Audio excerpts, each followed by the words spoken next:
Good morning, I'm Jose Diaz-Balart, and first on the rundown this morning, we may be on the verge of a major escalation in the fight with ISIS terrorists. NBC News confirming this morning that Jordan has sent thousands of ground troops to its border with Iraq, an effort meant as both a security measure and a show of force. It also comes on the same day that pilots with the UAE joined forces with Jordan, launching their own strikes against ISIS. We've got all the details covered. NBC's Keir Simmons is on the ground in Jordan. NBC's Chris Jansing is at the White House, and we've got Ali Arouzi in Tehran following another of the day's big stories, nuclear talks with Iran. Keir, let's start with you. How significant is this troop movement this morning?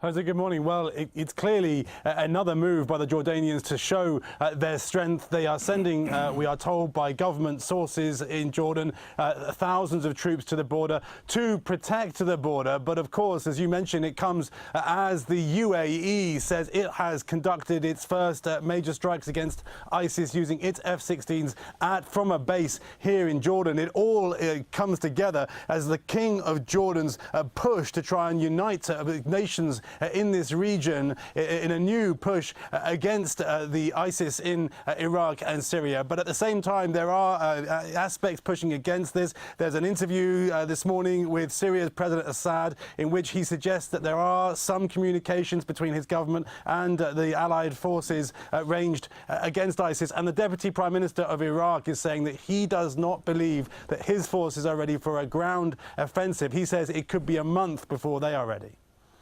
Keir, thank you so very much. And while Jordan prepares to step up the fight with ISIS, the White House may be on the verge of expanding its efforts as well. President Obama expected to ask for new war authorization as soon as tomorrow. NBC's Chris Jansing is following this from the White House. Chris, good morning.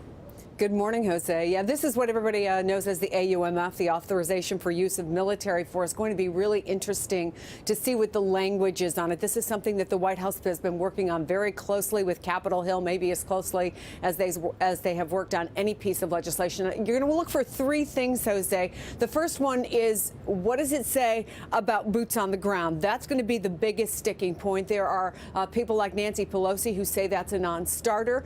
There are others, hawks on the right, who say we need to give the president the open-ended authorization that he might need.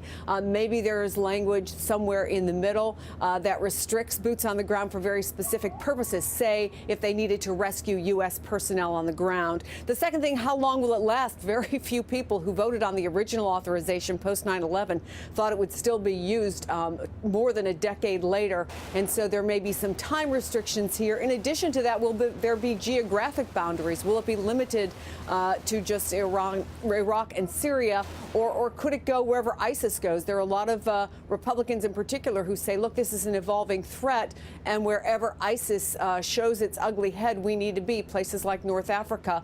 So those are going to be the three areas of language to look at very closely. Nobody thinks this is going to be an easy lift, but the White House hopes that because of the extensive consultation they've done, it will be a good starting point, Jose.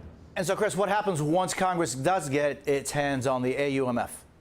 Well, look, their outreach is going to continue. There have been the highest levels of this administration who have been involved in it, from Secretary Kerry to National Security Advisor Susan Rice and her deputy, Ben Rhodes. They've spent a lot of time talking to those folks. But the first thing you should look for is a hearing for the Senate Foreign Relations Committee. Bob Corker has already been talking to the president about this. He rode on Air Force One to Tennessee last month. And so that's going to be the first time that we get a sense of where this debate may be going. But again, I don't think anybody thinks this is going to be an easy lift or go quickly. That debate could continue for weeks or even months, Jose. Chris Jansing, good to see you. Thanks for being with me this morning. And now